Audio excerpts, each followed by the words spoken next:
I YouTubed how to port, and this is how they said to port it. Resurfacing. What's up guys, and welcome back to the channel. So in the last video we pulled the motor out of the E30. Obviously it was cooked from reunion. It's going straight out. Yeah. Oh, fuck's sake. Not ideal. So I'm going to make a start pulling the gearbox, flywheel and everything off, ready to pull the motor apart and assess the damage. Probably won't be able to do it all today, we're going to have to do it sporadically over the next couple of days, but see just how badly we cooked it. Hopefully it's not too bad and it's just water seals. So we'll get set up and get the gearbox off.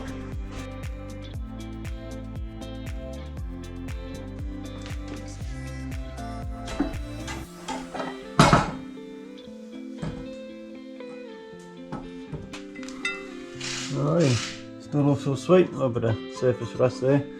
I'd imagine a bit of shit got sprayed into here too, I'd say. Actually looks like there might have been that frost plug leaking a bit. I'll check that once I get the flywheel off. Good old quartermaster hanging in there. The clutch is way gruntier than it needs for this motor, but I'd rather be looking at it than looking for it.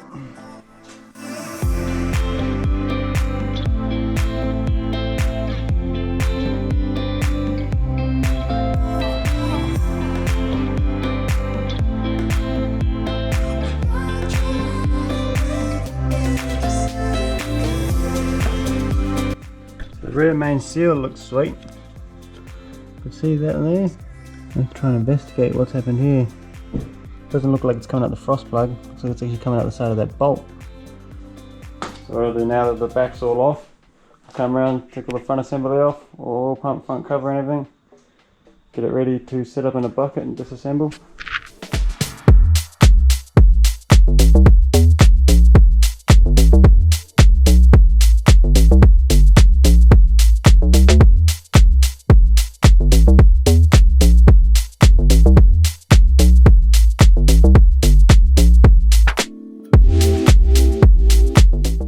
Alright, so I'm pretty happy with the progress today.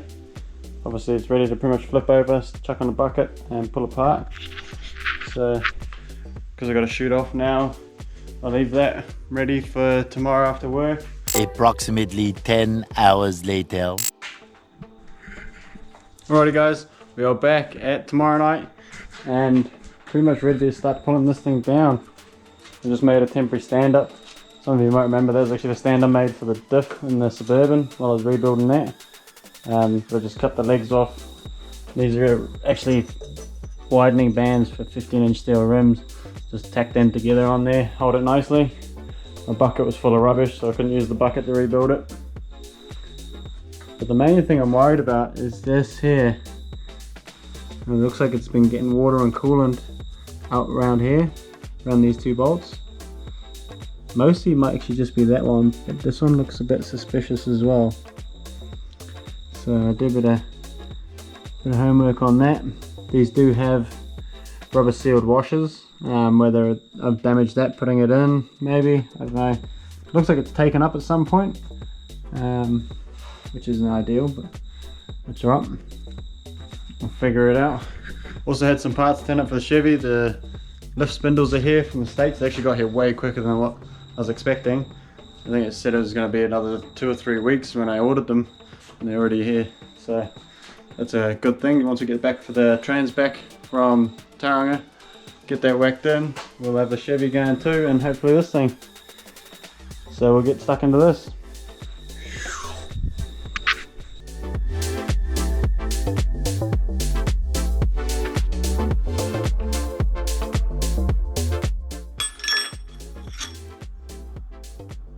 So on the one that was leaking, looks like that seal's gone bad in here. I'll just need to do a bit of homework and see why it went bad. And see if it's a common fault and what causes it. Well, that one there, you can see what's caused it. The rubber's just ripped out.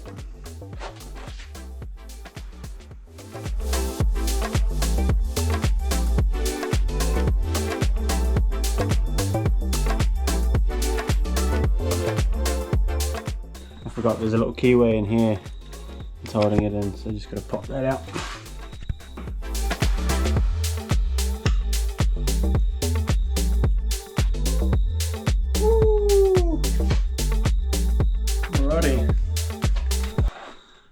Okay guys, at first glimpse it doesn't look too bad.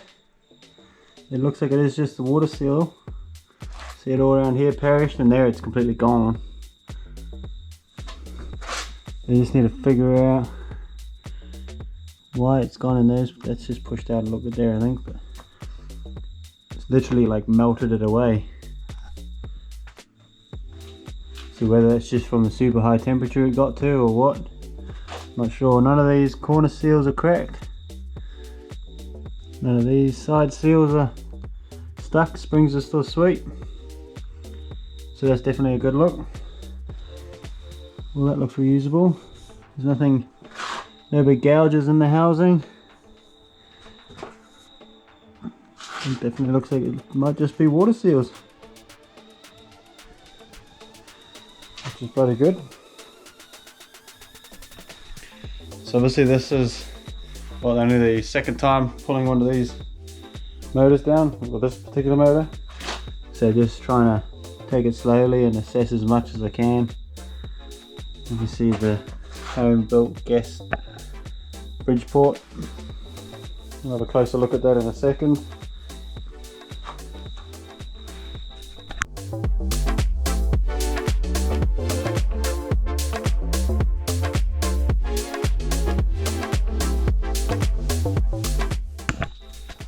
And just a heads up guys, don't copy what I do because I'm not an engine builder's asshole. I'm just winging it, just literally learning as we go.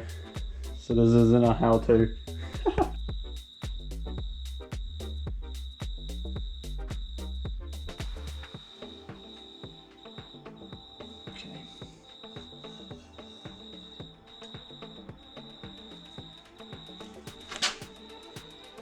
Ooh, yeah.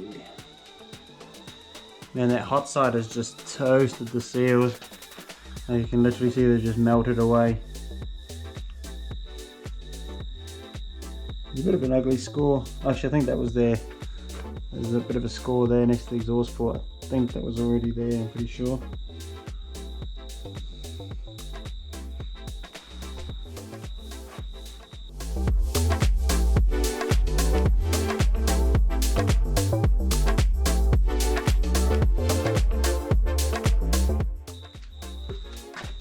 And again on the back side of that rear rotor, so sorry, it'd be the front side of the rear rotor, the corner seals are still in sweet too, in good condition, like no cracks. If they detonate heaps and stuff, they can actually crack from these corners in the corner seals. That's what I had in it before.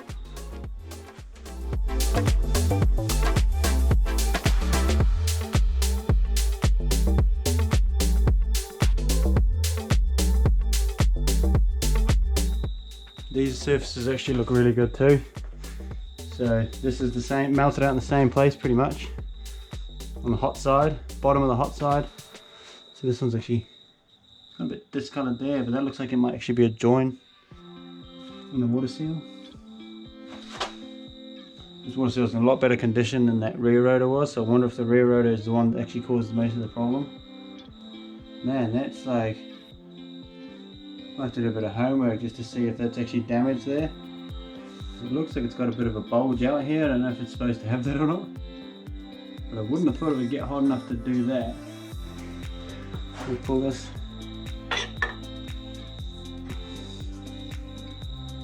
These shaft surfaces look sweet. All those bearing surfaces are sweet. Ooh.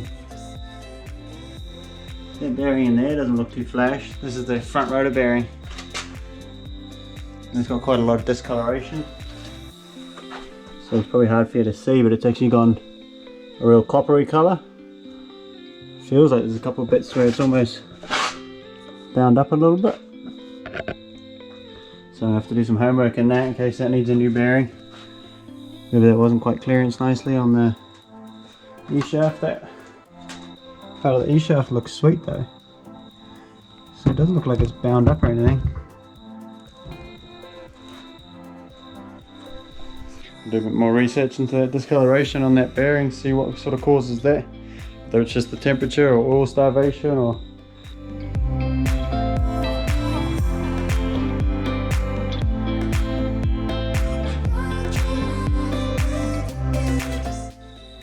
So that bearing in there looks sweet. Feels like it's got about the same amount of groove here. It's quite a bit of scoring on this one, so I wonder if that discoloring in the bearing has anything to do with it. Man, this plate's been hot. Look at all that heat burn, the discoloring from the heat. It's been super hot. And that is pretty much pulling down the 12A. So I'm just going to sit back now, have a little sift through all the parts and whatnot, and sort of see what conclusion I want to come to, sort of what parts I want to get, maybe double check all these housings, and just pretty much see if I can fault find anything. I know the belt spat off and that's what made it overheat, but I just want to fault find as much of what's in the block as I can, so it at least lasts a little bit when I put it back together, because I'm hoping that because of how hot this has gotten that it hasn't warped the housings, which is highly likely, but either way they'll go round 2 or 3 or however many 4 rounds these housings are done. Alrighty guys, so Joel's popped in.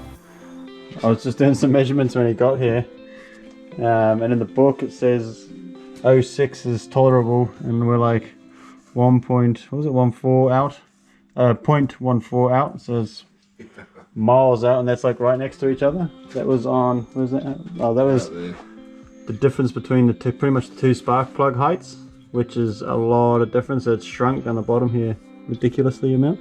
You can see how hot it's been. But then Joel reminded me that I actually have these 12A housings sitting under the bench here. One was in the oven. Yeah, one was under the bench here. They actually scored them off Joel ages ago with my gearbox. So the measuring is 0.01 difference between the 2 sides. Well, that's the only difference we can find, which is well within usable. Well within. So the main thing is going to be figuring out why this bearing's almost picked up, and then water seals and whack it back together. Just check. From a distance, man. Maybe squirt some nitrous at it. Do it properly this time. I reckon we should, eh?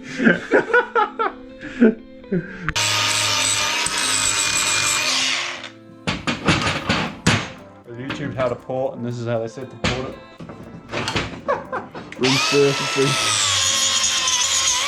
0800 FazyLuck will surface your housing for you.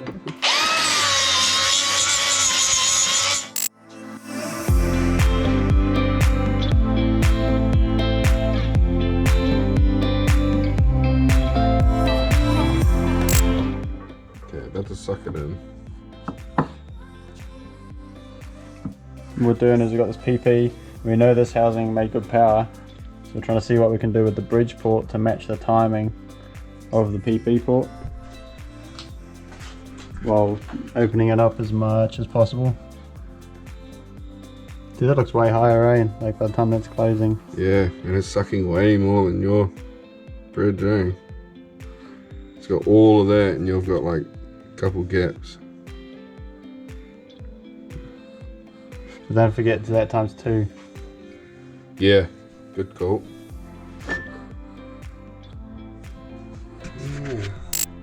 Alrighty guys, so last night ended up coming to the conclusion that I've definitely shrunk both the housings that are on it. That housing and that housing have both shrunk in the heat zone here, in the hottest part of the cycle. About 0.1 under, so quite far. And that's just the difference between here and here, pretty much the 2 spark plugs. So that's the exaggerated amount of shrink in here. That's way outside of tolerance. So I'm going to put that silver housing and that polished housing in. They're ones I already had that are well and truly usable. I'm just going to open the exhaust ports out a bit, and I'm just going to have to match these bridges to my bridge port, which I'm also going to be doing a bit of work. Going to go for a bigger bridge port. Only going to open the bridge up a little bit more, but go way bigger with the main port on all of them. Pretty much just for trial and error. Sat down and had a look at some of the opening and closing times and stuff, and I want to try and have a port closing a little bit later, just so it's open a bit longer through the cycle right before it starts the compression. I want it to only just close. Whether it's going to work or not, I don't know. I'm going to give it a go, put it all back together and whack it back in. Hopefully by then I'll try and suss out an RX-8 gearbox setup for it. So with the RX-8 gearbox, that 4.4 diff, we'll put it back on the dyno and see if that works better, see if we can get over 200, because I'm just under 200 horsepower at the moment. So I would like to get a pretty much junkyard motor over 200 horsepower. So cheers for checking out this video anyway guys, and we'll see you in the next one when we get the spindles into the Chevy. Cheers.